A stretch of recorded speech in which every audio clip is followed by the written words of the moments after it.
Hello and welcome to another episode of Black Talk Radio News with yours truly, Scotty Reid, broadcasting from behind the enemy lines of USA Inc. Today's date, or as they tell us, today's date, I believe is June 20th. Yeah, because yesterday was June 19th, which recently became a federal holiday, Juneteenth, celebrating the alleged, and I say alleged, freedom. We can more accurately use the word emancipation of victims of slavery, Africans who are known today as African Americans. So, yeah, today is July the 20th, 2025. And on this episode, I'm going to focus on what everyone I feel like should be focused on, and that's the looming unnecessary war with Iran. You know, Ted Cruz did an interview the other day with what's his name, Tucker Carlson. If you haven't watched that interview, even if you like me disagree with Tucker Carlson on a number of different issues, you know, sometimes we find that we will agree with people on certain issues if we look at those issues objectively, and we may find that we're in alignment with people that we thought we would never align with. But of course, we're just talking about an issue, and there is a anti-war, which is typically in the United States always associated with the left. But during this build up to war with Iran, which we're already the United States, and I use we cautiously. I don't want people to think that I agree with all of this type of stuff. But in this run up to this escalation, let's say escalation with Iran, we're seeing that there is an anti-war coalition that's building, even if they're not working directly with each other, between people who would consider themselves leftists and then those like Tucker Carlson, Candace Owens on the right.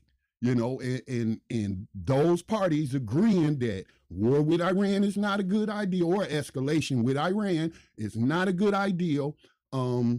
And also agreeing that the government of Israel has a undue influence on, quote unquote, our government, the United States government. All right, so I got a couple of different segments for this episode, but it would be best to start off with Ted Cruz. And I don't know if I coined this phrase. I probably heard it somewhere before, this term, Christo-Zionism. Christo-Zionism, and it refers to a religious ideology that is linked to Zionism and the unwavering, unquestioned support of Israel as a Zionist entity. Not all Christians subscribe to Zionism, and some even have different definitions of what Zionism means to them. But it is a ideology that I would even call it a doctrine, because it indoctrinates people to a certain point of view. And as a person who I don't like to call myself a Christian, but I am a follower of Yeshua, which is the Jewish name of the person they call Jesus, that's written about in the King James Bible and other English Bibles and what have you. And I was exposed to, not heavily exposed, but because I've had exposure to the so-called evangelical community, I've had exposure to the Zionist ideology. Now, once I grew, I would say starting as a teenager, started reading the Bible for myself, I found that I had a different interpretation than a lot of these evangelicals of what I was reading, and I certainly don't subscribe to Zionism. So, you know, in the past couple of days, Senator Ted Cruz appeared on Tucker Carlson's podcast, and it's worth watching him squirm in that chair and stumble over his words and get frustrated to explain his ridiculous ideology. This man said that he became a U.S. senator so he could protect Americans or U.S. citizens. No. He became a senator solely to be an agent of Israel. Now, I'm paraphrasing what he said, but that's basically what he said. So he said some things that I just don't understand how anyone with any intelligence would support. So during the first segment of today, or the first episode of today's segment, I'm getting confused, but the first segment of this episode, we'll talk about some of what Ted Cruz had to say, particularly him misusing scripture and ignoring science in determining who are really the descendants of the Hebrew Israelites. I am a black person. I identify as black. My nationality is African American. And so I've had exposure to, in the black community, to the the Hebrew Israelites. It's a religious movement within the U.S. African American community where they claim that they are the original Hebrews and what have you. And they, in my opinion, misinterpret Bible scripture to support this theory of African Americans being the lost tribe of Israel, and that the Bible's really speaking about us. All right, so I'm not talking about those Hebrew Israelites, but the true Hebrew Israelites that are mentioned in the Old Testament of the Bible, the Torah. And they do have descendants in those. We have had what they call it, genealogical studies, genetic studies, DNA. And we can tell you who are the most direct descendants of the ancient Israeli, Hebrew Israelites. All right. So we'll get into that since Ted Cruz wants to misuse scripture from his Zionist indoctrination and saying that, hey, whoever blesses Israel will be blessed by God, And for a Christian who claims, and I'm not saying Ted Cruz has made this claim, people say they Christians, but they don't follow the teachings of Yeshua. They don't love their neighbors. They don't take care of the poor. They don't provide health care for the sick. They don't do none of these things. So why they're calling themselves Christians when they don't even practice the principles that Yeshua taught and don't live by those principles? They just using the word. They're using the word, right? And the Ashkenazim, which is the European Jews who dominate Israel, okay, they are not the most direct descendants of the original Hebrew Israelites, okay? And I'm not talking about, like I heard Candace Owens talking about, the Khazarian theory. No, I'm not talking about that, because that has been proven incorrect theory. In case you haven't heard that theory, they're saying that Eastern European Jews are descendants of an ancient kingdom or old kingdom called Khazar, and they mass converted to Judaism, and that's how the Eastern Jews know.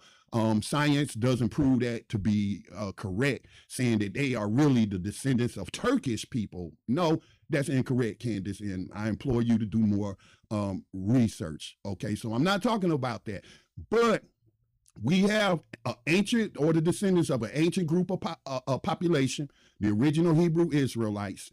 Some of them moved out of the region. Some of them moved to with the Persia, which is modern day Iran.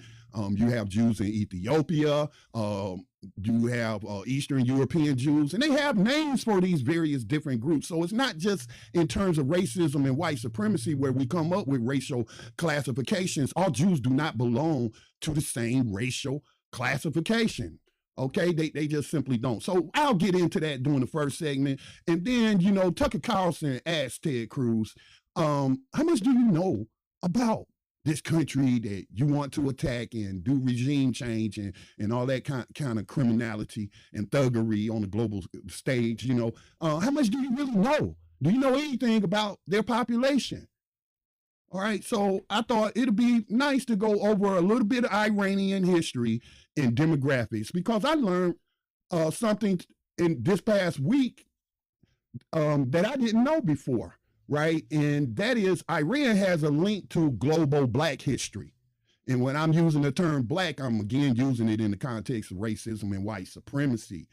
But I'm talking about Africans in Africa, that the Iranians have a link to the movement to decolonize Africa and to oppose racism and white supremacy in Africa. I didn't know about that history. I knew about Russia's history. I knew about Cuba's history in that movement to help Africans free themselves from the colonial European and American powers, something that all of Africa still has not done, as we see West African nations, try to throw off the yoke of American and British and just say European imperialism. All right.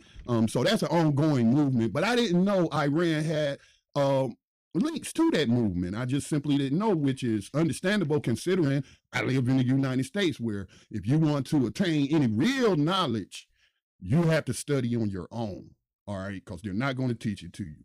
And then the final segment during this episode, I want to talk about why war with Iran will make Iraq and Afghanistan look like practice. All right. For those who don't know me personally or follow me on social media, those that know me through Black Talk Radio Network and Black Talk Radio News, y'all know that I am a U.S. Army veteran and that I, quote unquote, served in Operation Desert Shield, which later turned into Desert Storm. So I, do have a military background.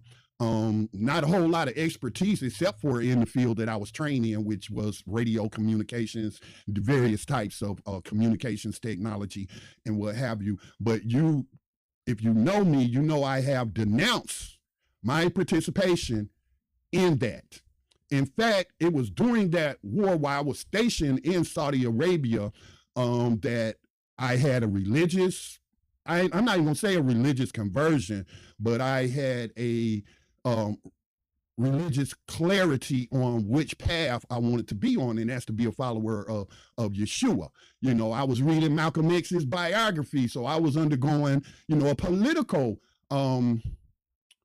I guess the proper way to say it is that my political foundation was being built, and understanding racism and white supremacy began when I was in the U.S. military as a 20-year-old. I only spent like 6 years in there, but 20-year-old during the Gulf War. I'm reading Malcolm X's biography. I'm reading about the Black Panther Party. I'm listening to Public Enemy. So my social-political foundations was really being laid during this period of time. Me questioning, why am I here?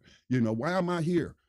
And what are we supporting and what have you? Now, so I speak from that experience as one of those people who was on the advanced party as the United States military built its logistics and troop buildup in order to be able to launch a massive attack on Saddam Hussein's military and the civilian population as well. But I'm not going to get into how many civilians were murdered as a result of U.S. bombing of civilian infrastructure. But so I know what it takes. All right, I know logistically what it takes. And then also, I listen to podcasts. I just don't create them. And I listen to a lot of military experts, a lot of ex-CIA that's now in the independent media space. And so they've been saying the same things, that the United States thinks that attacking Iran, which they've already done through their proxy Israel, supporting them in every way. All right. If they think that's going to be a cakewalk, they up for a rude awakening. That's what awaits them. And, I'm just glad I was able to convince one of my daughters out of the three who was thinking about joining the military. I convinced her not to do it, to find you, either go to college or go to work to get money for college and then just pay as you go instead of going into debt. Because that's the only reason I joined the U.S. military, was to get the GI Bill to go to college without going into debt and what have you. And it was not worth it. All right. But the last segment, so that's 3 segments I'm going to get into, will be about how it's just not possible. And I don't want to see a whole bunch of sailors, a whole bunch of ground forces, people in the military, in the U.S. military, being sacrificed and occurring high casualties. We already, I heard people cracking jokes about Donald Trump's military parade, and people were, saying different things about him. But my initial thoughts when I saw what looked like a ragtag bunch of soldiers who didn't want to be there, that's how they seemed to seem to me. I thought, like, y'all look like y'all just tired. Y'all just tired. War after war after war after war, which creates casualties both physically, mentally, and emotionally. And I don't have to tell you or maybe I do, that we have up to the latest data that I looked up to 9 veterans unaliving themselves every day, committing suicide and stuff from the emotional damage that they receive. And a lot of them, because their conscience is getting to them as they slaughtered a whole bunch of civilians and what have you. And if they didn't do it directly, as in my case, they help facilitate that stuff as being a cog in the machine. And I again have long said that I denounce my participation in that. All right. So let's jump to the first segment. All right. So again, in a recent interview with Tucker Carlson, we had Ted Cruz, who offered I don't know how old some people are, but if you've been watching national news or cable news for, let's say, over 20 years or over 30 years, you're now familiar with the defense or the Zionist excuse for unwavering support for the modern state of Israel. So Ted Cruz said, I was taught in Sunday school that those who bless Israel will be blessed and those who curse Israel will be cursed. Oh, by the way, let me say this. After I get through these 3 segments, I will open up for anybody who wants to come up and make a comment, either in support or against any of the content that I share with you today. But we'll do that to keep things orderly during this episode after I get through the 3 segments. All right. So, and I'll also go to the chat, and I do want to acknowledge those in the chat. You know, good morning to you, or good afternoon or good evening. I don't know what time zone you may be in, but thank you for joining the broadcast today. So again, he said, those who bless Israel will be blessed, and those who curse Israel will be cursed. His statement was a reference to Genesis 12:3, a verse often cited by Christian Zionists to justify unconditional political and military support for the Israeli regime, regardless of its policies or whether or not it's committing murder or stealing people's land and the genocide that they're engaged in. All right. So again, I have had some exposure to these type of quote unquote Christians throughout my life. But here's the thing, Cruz's interpretation, while it may be emotionally persuasive to some brainwashed evangelicals, it's theologically incorrect, and it's not factually supported. When examined through the lens of context, which Tucker Carlson, said you sharing this without any biblical context. You just citing the scripture. So examining this through the lens of biblical context, historical continuity, and modern genetic studies, people like Ted Cruz and those who think like them, their claims fall on their face.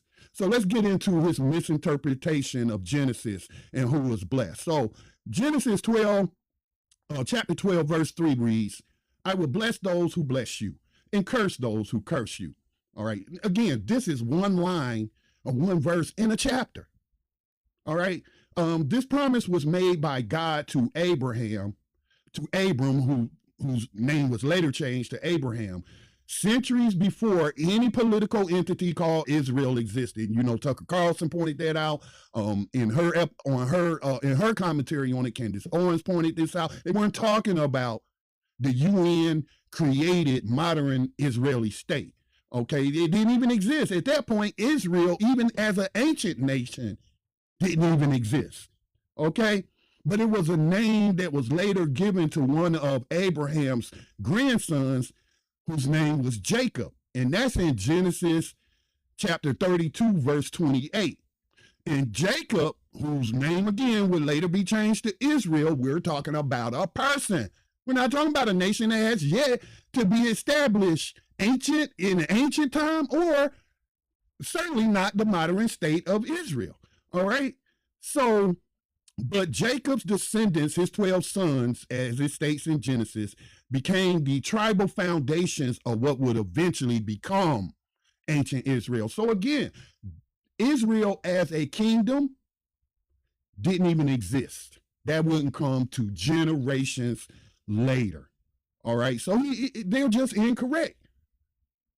Not Donald Trump, but Ted Cruz want to talk about Bible school. Okay, when you said you learned that in Sunday school, I'm assuming you were a child since you was in Sunday school. And so since you became an adult, you haven't given any more thought to it or researched it, or you're just going to sheepishly repeat this falsehood? That's just shameful. And I think Tucker Carlson did a good job in reaming, Ted Cruz on this ridiculous, extremist ideology.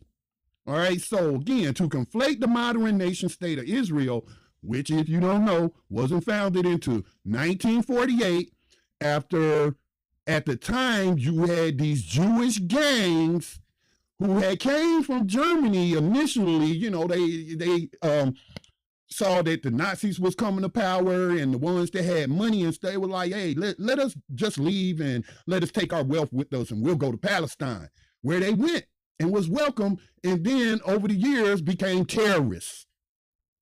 Okay, they became terrorists. The Stern Gang, Iranian, I probably mispronounced that, but this is all researchable. Okay, so that's how it was founded. They bombed the King David Hotel, forced to put pressure on the British to issue that Balfour Declaration, to give them a mandate to establish that as their new homeland. Okay, which the British didn't have no right to do. Right? But them saying that a biblical promise made to Abraham or his grandson Jacob, who would later be called Israel, before the ancient Israelite kingdom was set up is just a theological leap. And that's me being nice. Because many of these people are deliberately lying. They know this isn't scriptural. And they're just lying. Ignoring the fact that biblical Israel was first and foremost a person and not a country or a political project, not even a kingdom.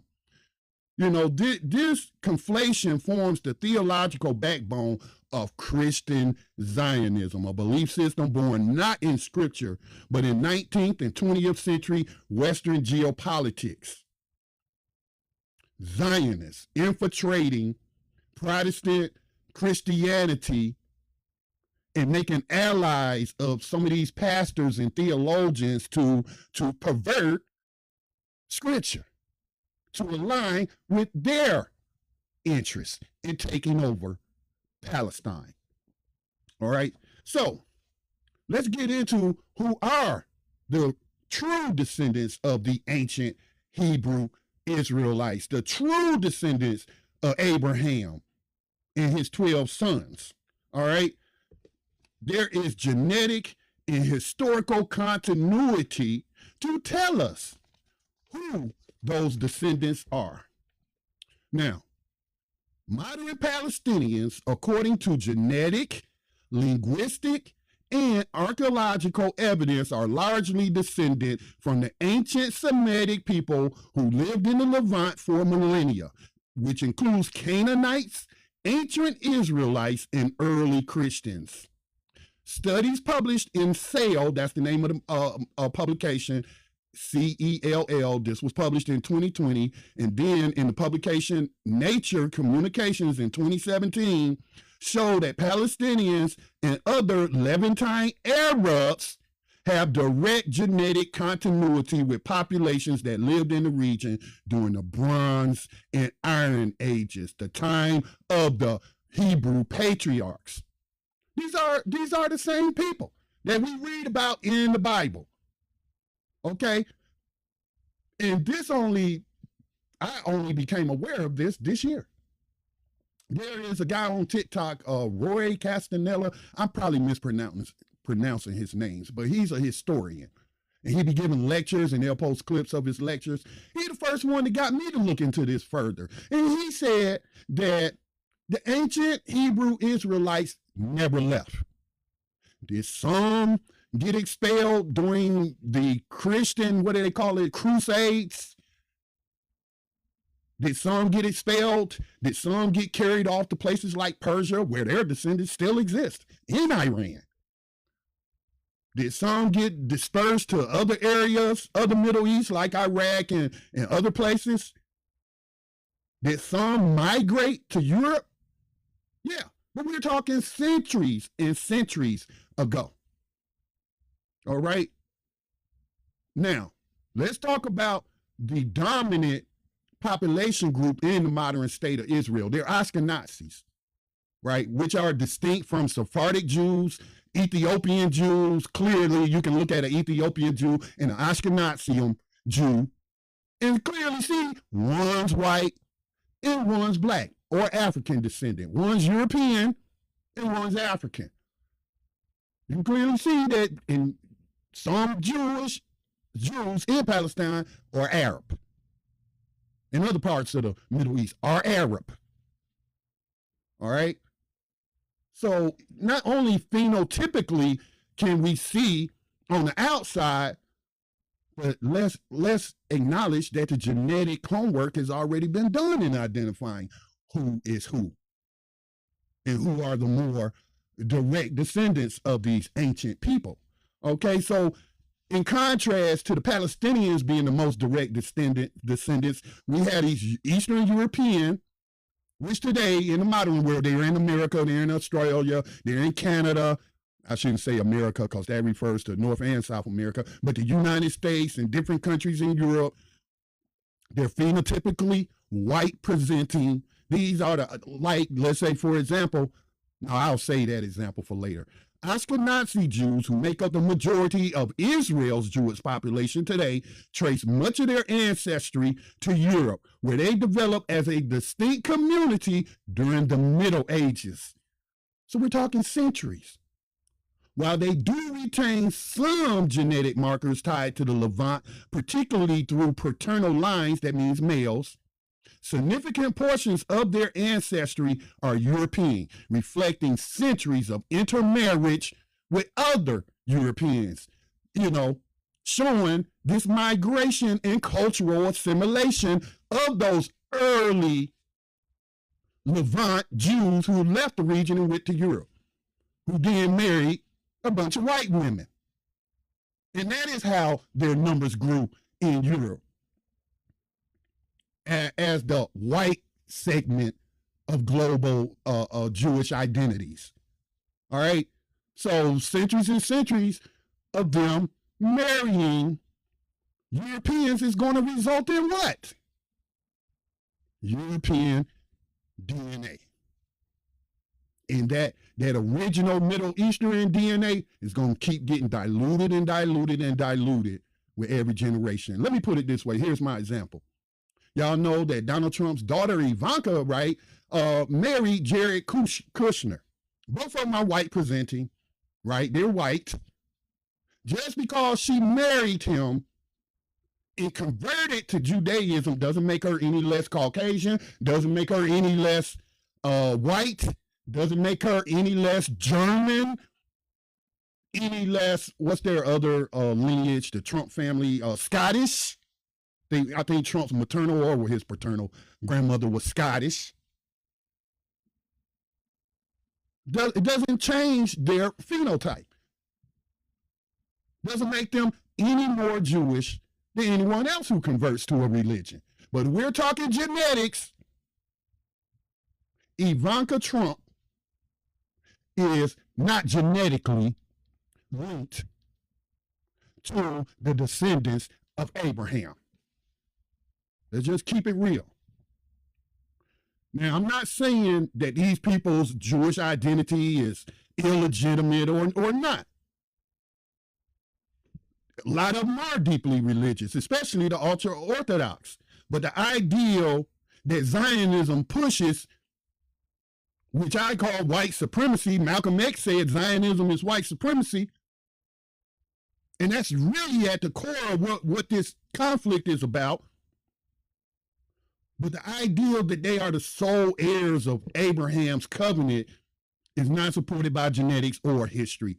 And ironically, many Palestinian Christians and Muslims are more biologically, and Jews, they are Palestinian Jews, they are more biologically connected to the biblical Israelites than many of the Jewish immigrants who arrived from Eastern Europe in the 20th century. So Cruz's view rests on spiritual logic that fails even in theological terms. Religion and Judaism, that's what Judaism is. It's a religion. Christianity is a religion. Islam is a religion. And it has nothing to do with your genetic ancestry. Anybody can convert to these religions, all right? As they have grown through the mechanism of conversion and adoption. But these mechanisms do not guarantee genealogical continuity. The embrace of Judaism by European populations over centuries may have resulted, and I'm sure in sincere religious communities, but it did not grant them any legitimate claim that they own the land as they are the sole heirs of Abraham. You know, conversion is not inheritance. Just because Ivanka Trump and her husband, sometime in his family history, might have married somebody in the Jewish community over centuries ago or whatever, that doesn't give them a right to claim beachfront property in Gaza. Just simply doesn't. That's an expression. We call it colonialism, and that's not an incorrect designation. But at the core of this is racism and white supremacy on a global scale. For some white people, they just feel the need they have to dominate everyone else. Very barbaric, people we're talking about.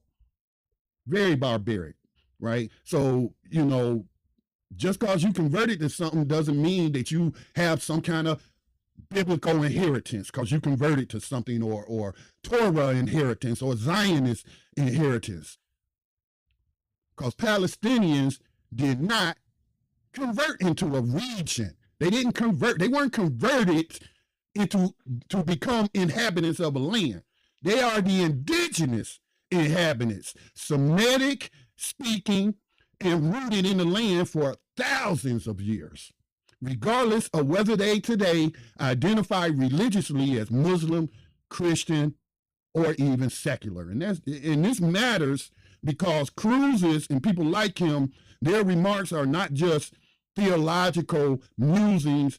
They say these things in order to justify billions in U.S. aid and unconditional military support and political cover for policies that include settlement expansion, occupation, and apartheid, as documented by organizations like Amnesty International, Human Rights Watch, and even some Israeli human rights NGOs. The International Criminal Court, let's say 99% of the world has determined that a genocide is being committed, okay?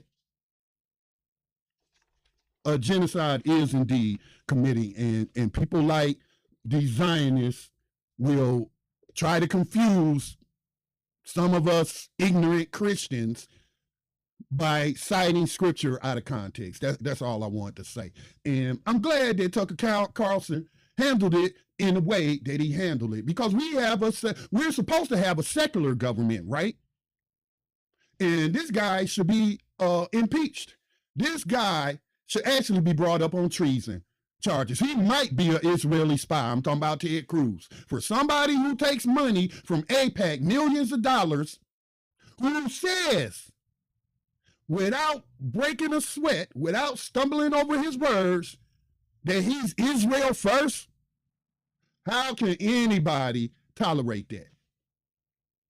Him and other people got Israeli flags in the U.S. halls of Congress, pledging their allegiance to a foreign nation. That's treason. That's treasonous. Then you want to paint the rest of the world, particularly the Muslim world, as religious extremists, when you are the religious extremists among us here in the United States. In a very dangerous group, you are. So to just wrap up that segment before we move to the next segment,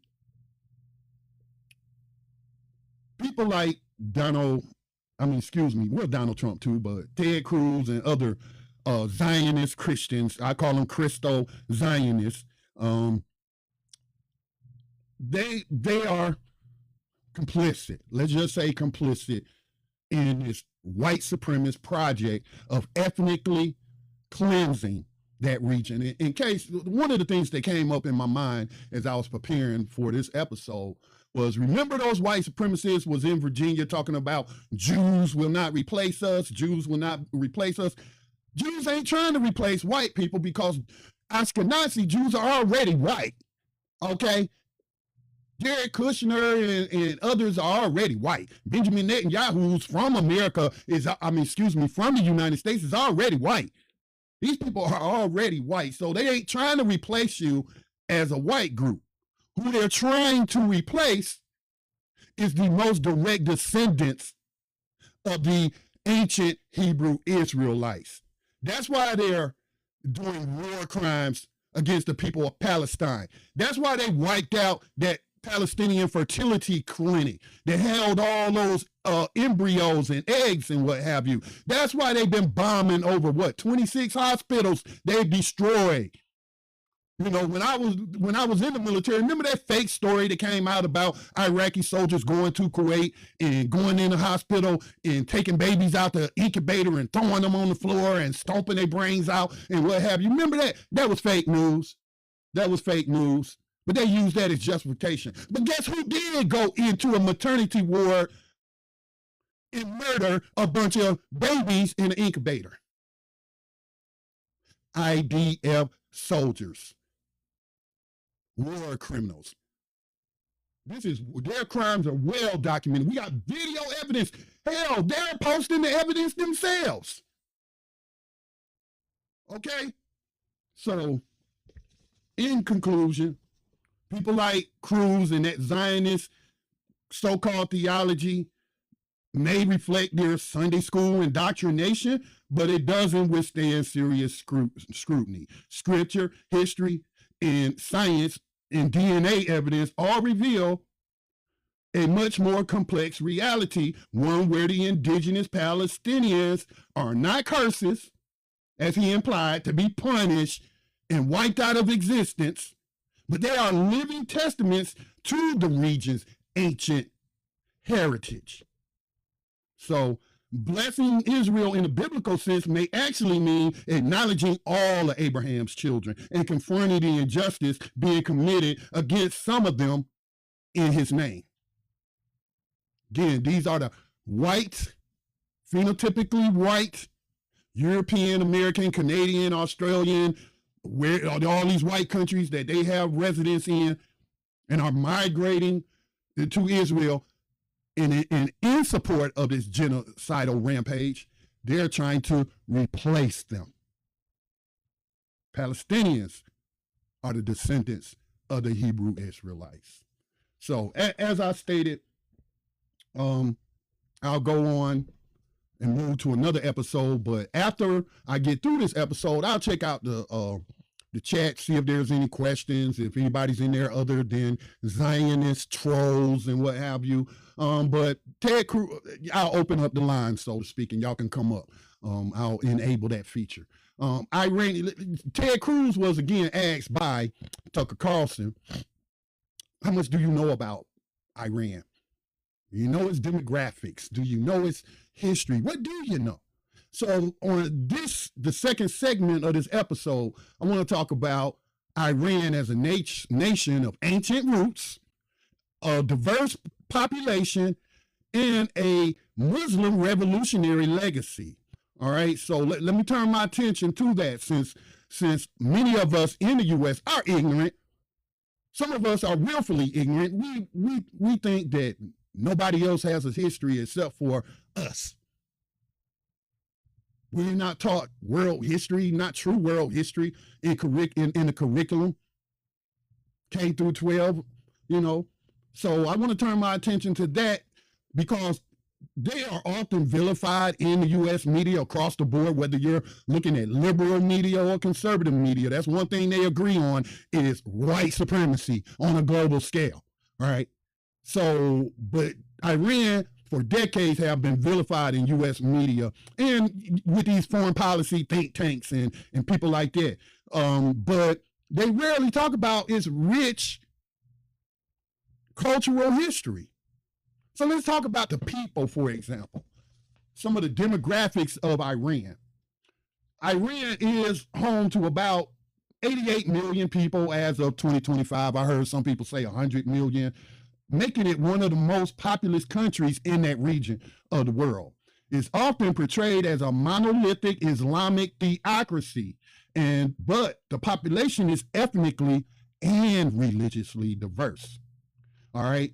The majority of Iranians, around 60%, are direct descendants of the ancient Persians. How do I pronounce this? Y'all forgive me. I'm a country boy from the South, so my tongue gets tied sometimes, but I believe it's Azerbaijanis, who are Turkic-speaking Shiites. They make up about 16% of the population. Kurds, who are mainly Sunni Muslims, account for 10% of the population. Then you have other groups that include Arabs, Baluchis, Turkmen, Armenians, and Lurs. And yes, Iran is also home to a small but historically significant Jewish community, one of the oldest in the world, despite decades of demonization from both Israeli and Western media sources. Let's talk about the religions that exist in Iran today. About 90 to 95% of Iranians are Shia Muslims, and that is the official state religion. Then you have Sunni Muslims, mostly among the Kurds, Baluchis, and Turkmen. They represent about 5 to 10%, right? So other religious minorities also include Christians, Zoroastrians,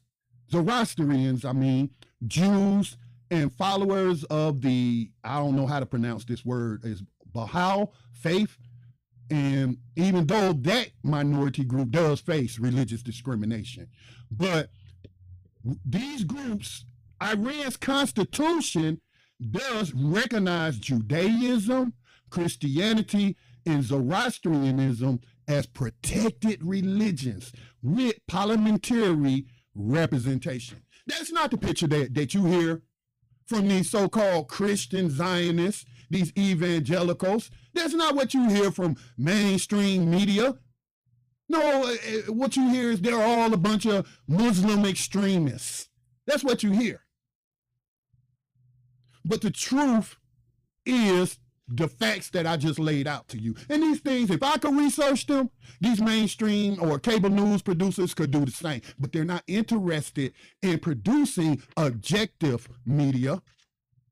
Their role has been shown over multiple wars and military incursions. Their job is to manufacture public consent. Okay, that's what their job is. Their job isn't to tell the truth. These people don't get paid millions of dollars because they're intelligent, well-read, articulate speakers. No, they get paid millions of dollars to compromise any principles they may have to lie and propagandize the American people. That is why you see a number of journalists leaving mainstream and cable news and going to YouTube or going to TikTok or building their own platforms. Okay? That's what Tucker Carlson did. Left Fox News, created his own independent channel where he doesn't have to go along with their agenda. Even though he probably aligns with most of their agenda, as we're seeing now, he disagrees with them on blindly supporting Israel and attacking Iran. Same with Candace Owens. Oh, she was a darling of mainstream media until she broke with the Zionists and started calling out Israel for murdering women and children and starving babies. Okay? So she went to the independent space. Garland Nixon. You know, these are some of the people whose podcasts that I follow.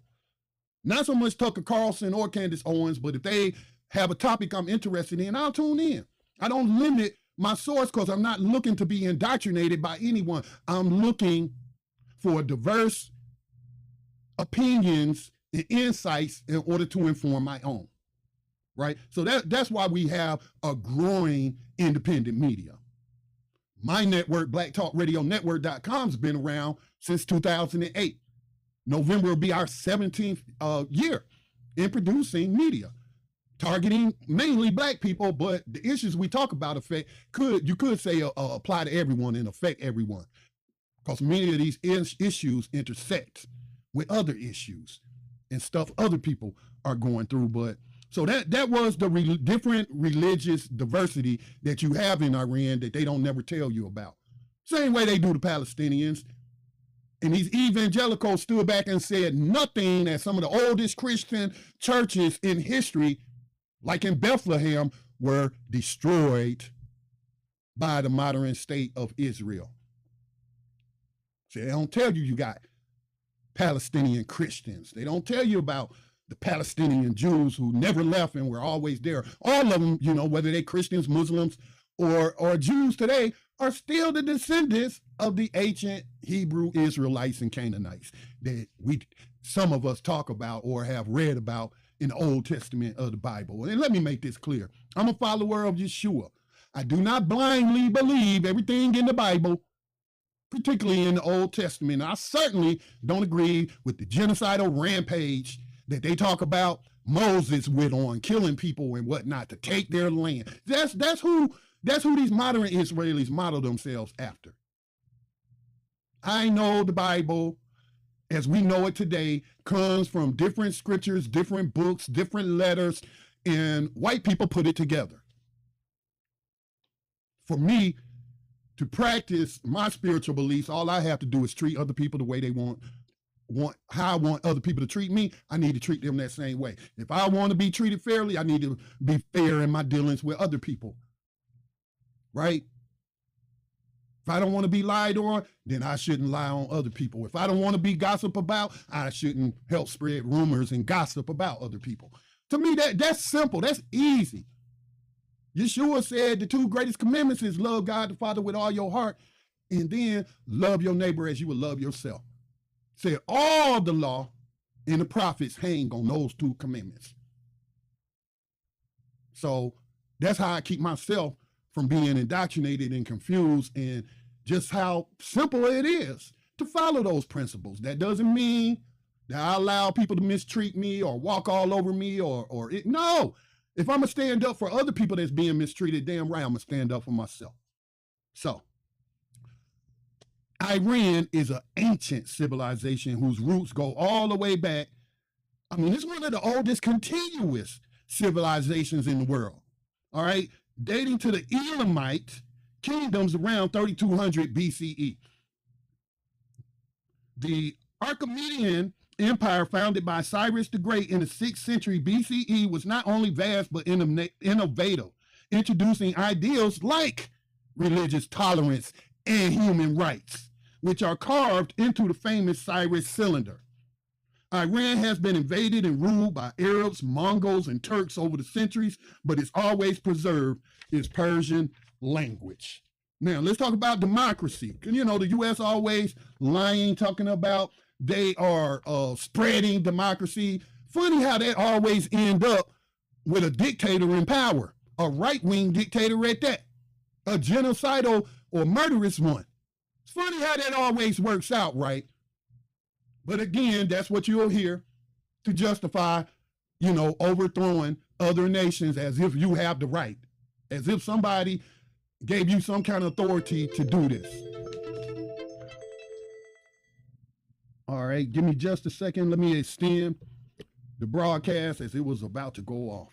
All right, so let's talk about their early democracy and the U.S. overthrow of that democracy. You know, I heard Ted Cruz and others talking about, oh, they be talking about death to America and death to Israel. And and isn't that the definition of snowflake energy? If that ain't the most snowflakery thing I've heard, I got to go kill people because they said mean things to me. Really, Mr. Cruz? Really, you're really that soft? You're really that fragile that 30-something years ago, a group of students said death to America, and you've been carrying that around all these years and use that as justification to go, come on, man. But let's talk about why they might have said those things about America, quote unquote. We're talking about the United States. So in 1951, the Iranian people elected Mohammad Mossadegh as prime minister. And he was not even religious. He was a secular nationalist. and he moved to nationalize Iran's oil, most of which was under British control. You know, the British Empire, colonialism, rape and pillage, indigenous people's resources by the barrel of the gun. All right. And so the name of that company the British was operating back then, which later would become what we know today as British Petroleum or BP, but it was controlled through the Anglo-Iranian Oil Company, which today, as I stated, is known as BP. But Washington and London weren't having it. How dare these people take control of their resources and stop letting us rip them off? You know, we just heard that about Burkina Faso, you know, and the French, them kicking the French out and finding out that the French was powering their nuclear power plants with uranium, very sold for pennies on the dollar. They was taking it from Burkina Faso. And Captain Ibrahim Traore came to power. He was like, no, your free ride is over. We're taking over. We're taking back our country. We're taking our country back, to quote conservatives. That's what some of these African inhabitants are saying to the West. We're taking our resources back. You can pay market rate for the raw resources, or, you know, you cannot have nuclear power. So that's what the United States and the UK and their Western fellow white supremacist nations were doing to Iran in the 1940s and 50s. All right. So in 1953, the United States criminal agency known as the CIA and Britain's MI6 orchestrated Operation Ajax. Go look it up, y'all. Go look it up. A coup that overthrew Mossadegh's democratically elected government and reinstalled the Shah. Mohammad Reza Pahlavi, a dictator with a lavish lifestyle, a brutal secret police, and loyalty to Western oil interests. It's all about money. Yeshua's told us. The love of money is the root of all evil. When you're just so greedy that you want to get rich and wealthy by any means necessary, and you don't care who you have to kill, you don't care who you have to steal from, that is the principle by which you live by, that's evil. That's the root of all the evil we see in the world today and throughout its history. It's evil. That's the same evil we saw with the establishment of the British and French colonies in North America.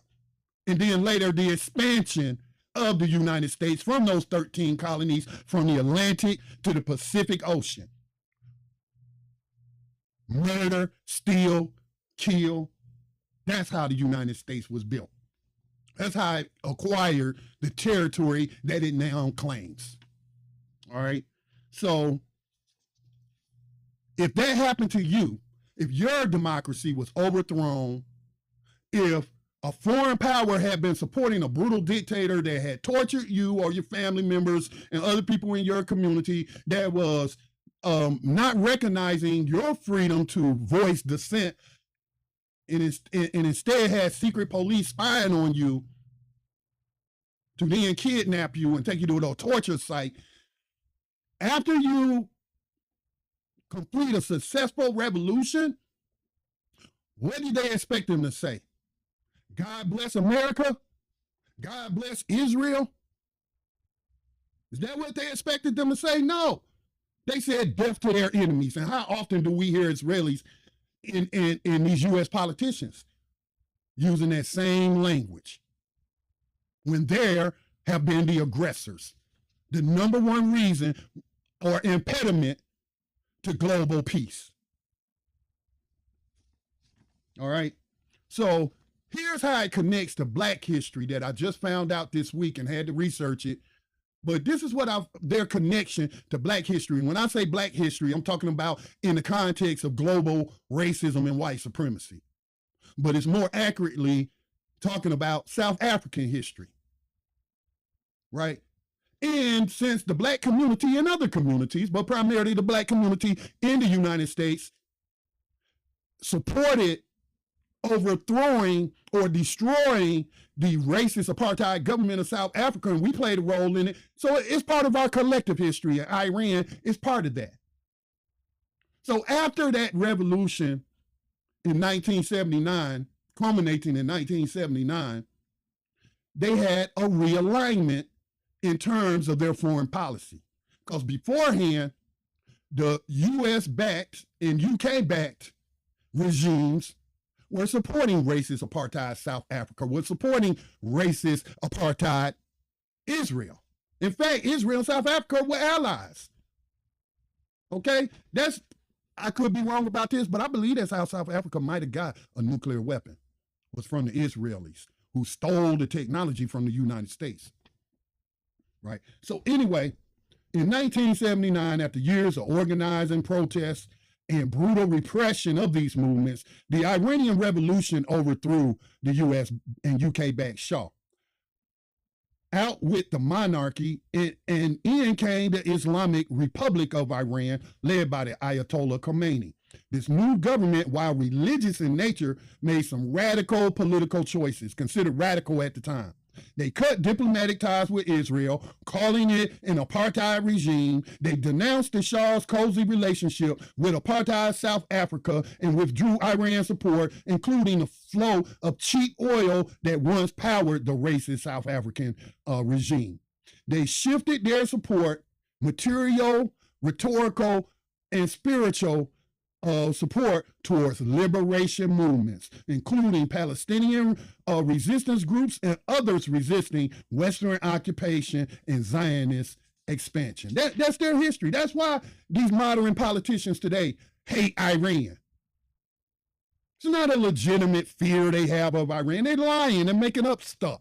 It's because, unlike the West, the Iranians don't practice racism and white supremacy. They're not part of that club because they're considered non-white, even if phenotypically some of them present as white. Okay? So that policy shift put them in direct conflict with the U.S. and Israel, who labeled them terrorists and extremists, all while conveniently forgetting that it was the United States that backed the brutal Shah and turned Iran into a police state in the first place.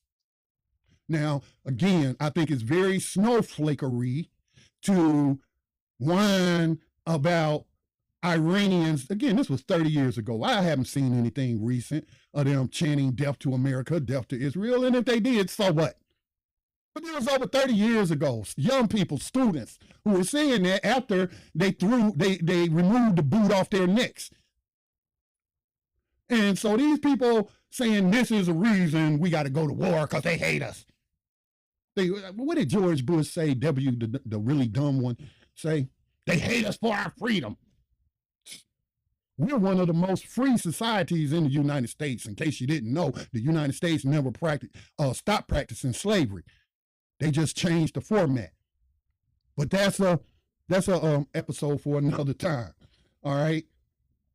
But this was shouted by these students, and it didn't just come out of nowhere.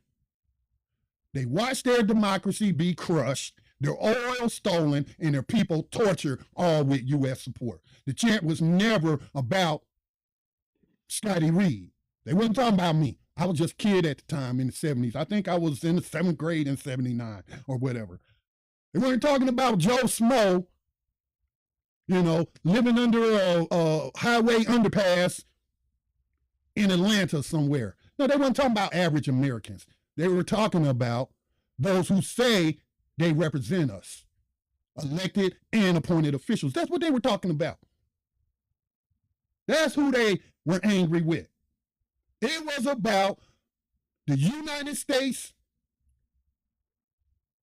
history of supplanting or not respecting people's sovereignty and right to self-determination.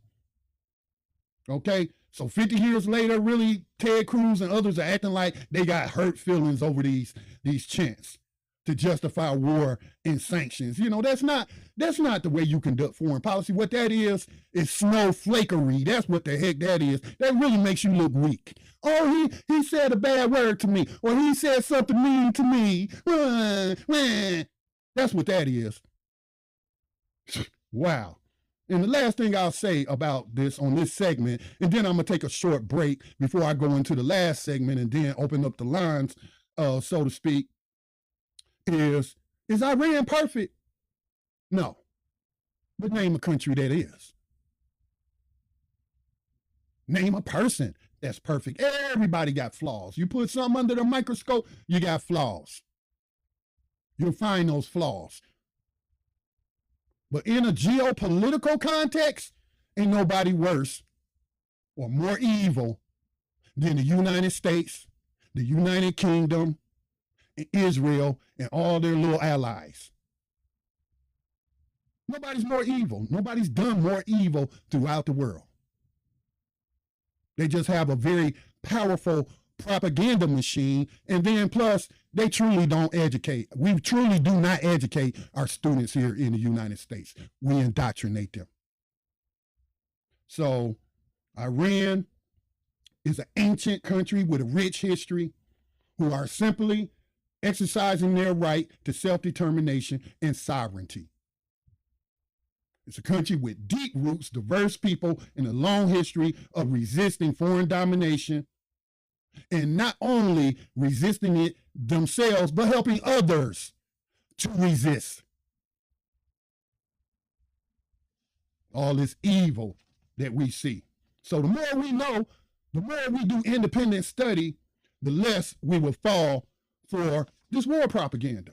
All right, so before I get into the last segment, in the last segment, I'm going to speak as a U.S. military veteran, and I don't say that with any pride.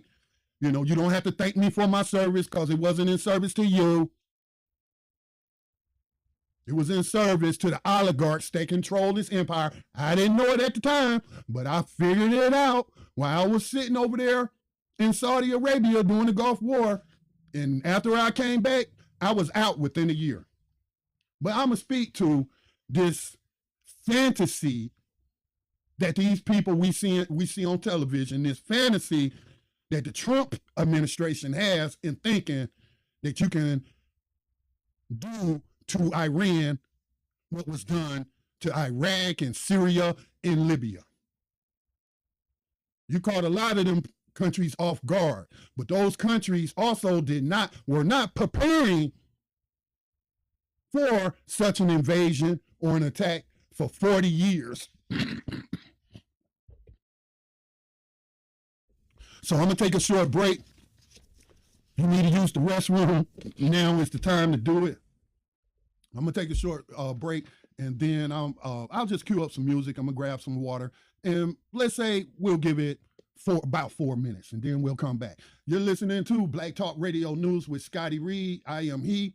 We are part of the Black Talk Radio Network, which you can find online at blacktalkradionetwork.com.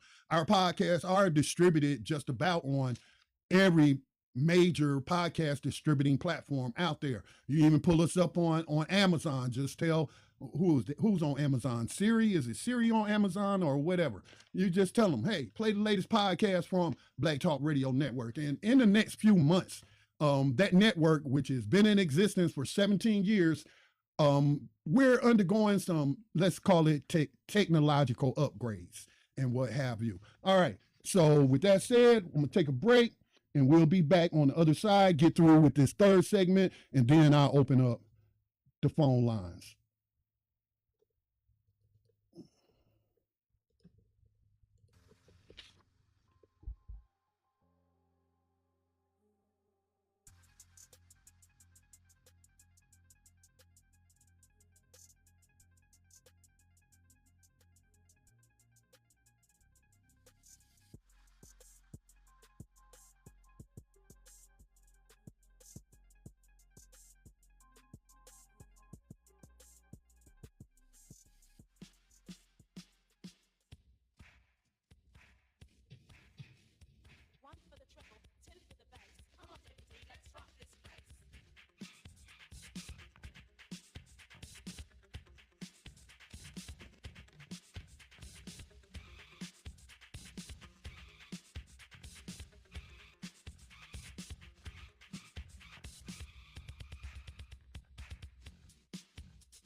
Hello and welcome back to Black Talk Radio News, BTR News, with yours truly, Scotty Reid, broadcasting from behind the enemy lines of USA Inc., where they're still practicing slavery. I know we celebrated Juneteenth yesterday, and I was actually a part of a Juneteenth parade. I was asked to come in support of a black nonprofit organization that I sometimes do some work with in my area, in my local area.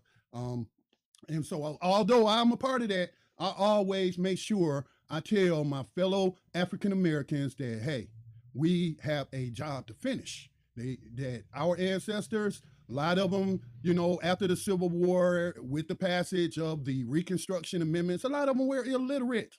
And it's not like they was handing out copies of these new amendments to the U.S. Constitution. And even if they had read the 13th Amendment, they wouldn't have had the ability to comprehend what they were reading because they were kept largely illiterate by racist white people, right? So the 13th Amendment, in case you didn't know, says that slavery and involuntary servitude shall be abolished except as a punishment for crime. And then we saw what happened.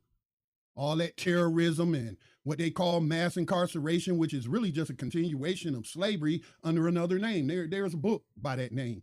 Slavery by Another Name. There's a documentary in the book. Go look it up. Educate yourself. We've seen states throughout the United States change their constitutional, state constitutional language to finally, clearly abolish slavery. All right. So so until slavery is abolished in all the states and including the federal government, then I will continue to say I'm broadcasting from behind enemy lines.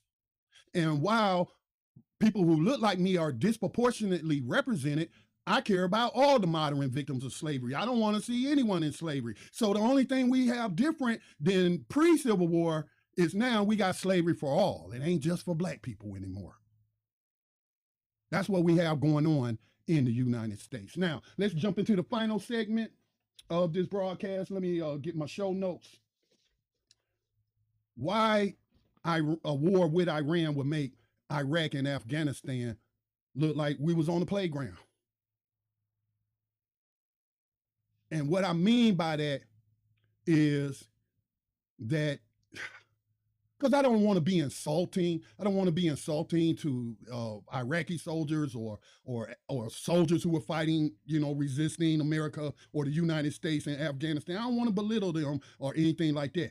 But they didn't have the capabilities that Iran has. So let's just make that the number one point. The Gulf War, Operation Desert Shield and Desert Storm, which I unwittingly participated in as a communications specialist stationed in Saudi Arabia, we were not facing what the type of military technology and weaponry that Iran has today. And it is only hubris in this white supremacist belief that you're superior than everybody else it's a fantasy when it comes to war with Iran. Iran is not a weak sectarian society. They're all of them. The Christians over there, the Jews over there, it's majority Muslim. Oh, they're all coming in, rallying around their government in the face of these attacks, these joint attacks by Israel and the United States. So again, I want to speak directly to these warmongers and to those who might be swept up by this kind of imperialist hype we've seen before, like leading up to Iraq, a bunch of lies, a bunch of political theater, and they just repeat, pulling that page out that same old playbook. We've heard it all before. Freedom for the Iranian people. Who says they're not free? Hell, I'm not free. And the reason I'm not free is I won't be free until everybody's free. Am I more free to express myself than others? Certainly. But even that is under assault here in the United States. So we're hearing these things about Donald Trump is going to, give the green light to mobilize our full military force and might against Iran, Trump, who dodged military service himself, who's never served one day in a combat zone, let alone 6 months like I did. No, he's never done that. And it's always these political actors who won't be called on to sacrifice themselves, who are always the biggest ones wanting to go to war. So let me break this down. Regime change in Iran is not just a bad ideal, it's damn near impossible. This is in 1991. There will be no Operation Iranian Freedom that ends in a banner in a press conference like we saw George W. Bush do, declare victory, and then we, still there. Unlike Iraq or Afghanistan, Iran is a strong, deeply rooted nation with a functioning government, a powerful military, and regional alliances built over decades. They've been planning. Especially when they saw the invasion of Iraq, that's when they started building all these underground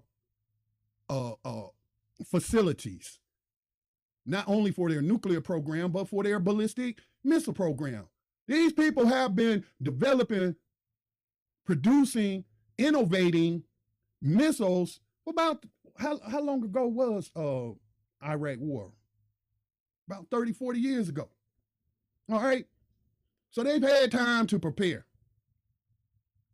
Unlike Saddam's Iraqi military, Iran is not isolated. It has deep influence throughout the region, from Hezbollah in Lebanon, who still has its own missile capabilities, to militias in Iraq, to Ansar Allah, aka the Houthis in Yemen, who the U.S. Navy was no match for, ran them out the region, bombed the heck out of them, and murdered civilians, but it didn't stop them missiles.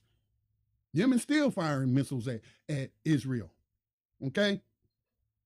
Now, when it comes to our so-called allies, listen, it took a long time for us to build up the equipment, the logistics, supply lines, and the troop levels in Saudi Arabia before launching into a war in Iraq.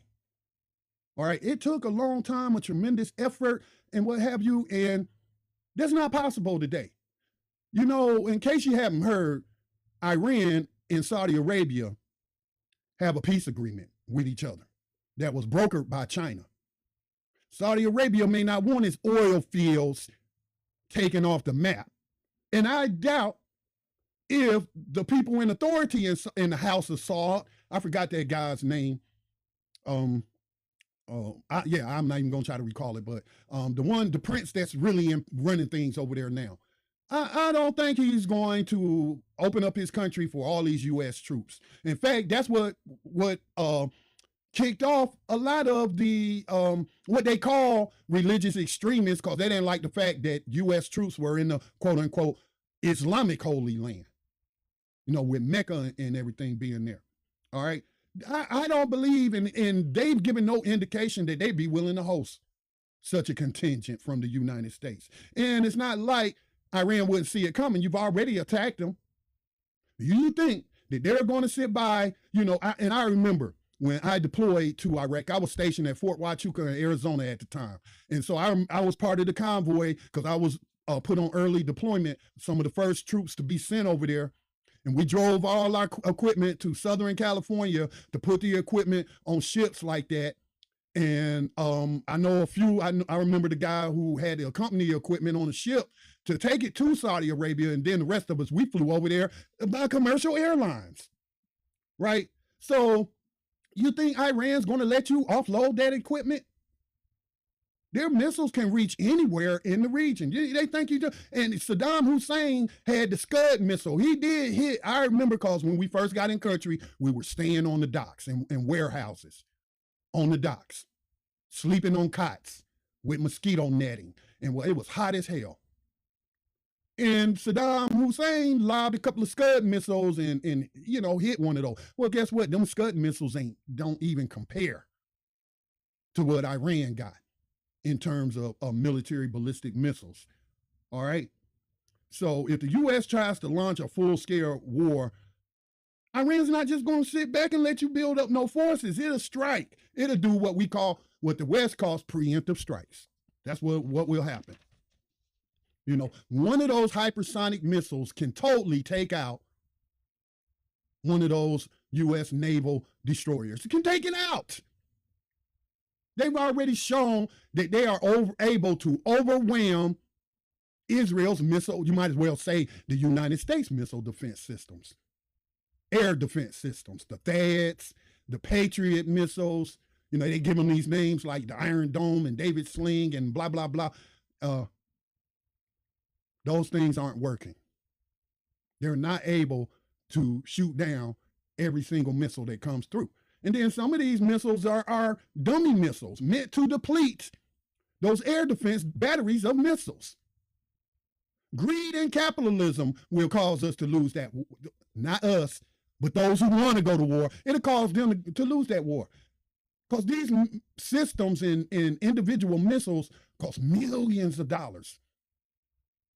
Because why? Because we have a privatized military-industrial complex, and a privatized military-industrial complex, and their number one goal is to give their shareholders a return in investment, on their investment, return on investment, ROI. And of course, they're going to overcharge for these missiles. And these missiles, it takes months to build them. Whereas I was listening to some military expert today on one of the podcasts I follow on YouTube, and they were saying that Russia has the capability of producing a one ballistic missile. They might have been talking about Iran within 24 hours. No, he didn't even say 24 hours. He said, no, I recall now. He was talking about the capacity, the industrial capacity of the United States during World War II, that we were able to produce. He used the example of this very large bomber plane, and said they was able to produce one every 24 minutes, something like that. They was coming off the assembly line. We no longer have that capacity. You know who does? Russia, Iran, China, and Russia and Iran are going to back Iran. They have already said that. And guess what? Guess who said if Israel or the United States attacks Iran with a nuclear weapon, that they are going to give the Iranians use of their nuclear weapons? That's Pakistan, which borders Iran. So things today look a lot different than they did in 1991. I don't want to see anyone killed, but I don't want to see these U.S. like my mom was telling me, me and my mom was talking about this, and I was saying, Iran can take out one of those ships just like that. And I'm afraid that these sailors are going to be sacrificed, a false flag or whatever, but Iran can take out them ships like that. I don't want to see that happen to sailors. A bunch of young people who were part of the poverty draft. They joined the military the same as I did to not go into debt in order to get money to go to college. That's why we can't have free college tuition for all y'all. Because a lot of us would choose higher education over joining the U.S. military, but that's for another conversation. But I don't want to see these young people lives being just thrown away. We still dealing with tens of thousands of, if not over 100,000 of soldiers from Vietnam to Iraq to Afghanistan dealing with PTSD, unaliving themselves daily, not getting the proper help that they need. But yet we can quickly find another $1 trillion or $2 trillion to attack Iran. Come on, y'all. That's madness. All right. So unlike Operation Desert Storm, where the U.S. spent months building up troops in Saudi Arabia, that kind of regional staging ground no longer exists today. Iraq barely tolerates U.S. troops today. Syria, where we got troops illegally occupying and assisted, even if unbeknownst to the soldiers, but a lot of them knew. That's why recruiting to the U.S. military has been so hard, because us veterans talk to young people and tell them, no, don't do it. But Syria, what the hell they gonna do? They're in the midst of an early civil war between the terrorist-supported new government. When I say terrorist-supported, I meant to say the United States-supported terrorists that now make up the new government. And again, this isn't hyperbole. Biden and Donald Trump both praised this guy who's on the U.S. terrorist watch list. But they want to tell you Iran supports terrorism. Man, get out of here. So Syria ain't going to be no help. Qatar or the UAE, very unlikely to allow themselves to be a launch pad for a full-scale war on their neighbor. Again, you think Iran just going to sit by as troops pour into those countries? No. Saudi Arabia, as I already talked about, hell, they just came to peace with Iran and Yemen through that China brokered agreement and building stronger economic ties. Now, as I already mentioned, Iran has serious firepower, as the Israelis and the U.S. is finding out. We're not only talking about hypersonic ballistic missiles, we're talking about drones and other capabilities far beyond anything Iraq ever had. Hell, the United States military doesn't even have hypersonic missiles. Now, some people say they got hundreds of these ballistic missiles. Others say they got thousands of them. Their drone technology, which was developed under heavy sanction, has already proved deadly effective. These drones don't cost as much as, like, for example, one Patriot missile system, one missile for that system, about $2 million. They're producing these drones for thousands of dollars. U.S. is damn, man, how much debt can we stand? All for stuff that ain't got nothing to do with us, the average everyday citizen. This is about the theft and control of resources. Now, Iran, again, their drone technology, very effective. And then there's their naval presence in the Persian Gulf, where these U.S. ships will be sitting ducks, y'all. Don't let your false sense of superiority get our young people in the military killed. Don't do it. For what? Iran is not some third world military. It's a country that's been preparing for the United States military for over 40 years. Now, let's talk about what casualties would look like. Now, invasions of Iraq and Afghanistan cost over 7,000 American deaths and left hundreds of thousands of veterans with permanent scars, whether those be physical, missing limbs and other damage to their physical bodies, but mental and emotional as well. Hell, I wasn't even a combat soldier, but because of my, over the years, educating myself to understand exactly what my role was as a foot soldier of global white supremacy, I'm in therapy right now, and I'm not ashamed to admit it. I'm in therapy right now for depression and suicidal ideation, which means that I have no plan to commit suicide, but I think about it. Because I hate this world. I hate the world I live in, and I don't want to be here. But I have no plan to do anything to harm myself because it goes against my spiritual principles. And I don't want to abandon my children and grandchildren to the chaos that could come to the United States when all these countries get off the US dollar. And then we're all here scrambling to survive, even worse than what millions of us are doing today. But an invasion of Iran with their topography, meaning their terrain, that's a rough terrain, very mountainous region, way larger than Iraq. With its missiles, again, where are you going to stage at to be able to put boots on the ground? And then, of course, again, I said, they're regional allies. Our troops will be getting it from every side. So That war would likely result in far more U.S. troop deaths than Iraq and Afghanistan combined. And that's not even counting the millions of Iranian and regional lives that could be lost in another imperialist war. 1 million, if not more, Iraqi civilians were killed by the U.S. military in the conditions we created in that country. And for what? How's that going to benefit? Not that I'm saying any of you want to benefit from the oppression and colonization of another people's resources, but has any of the past such colonial projects ever benefited us?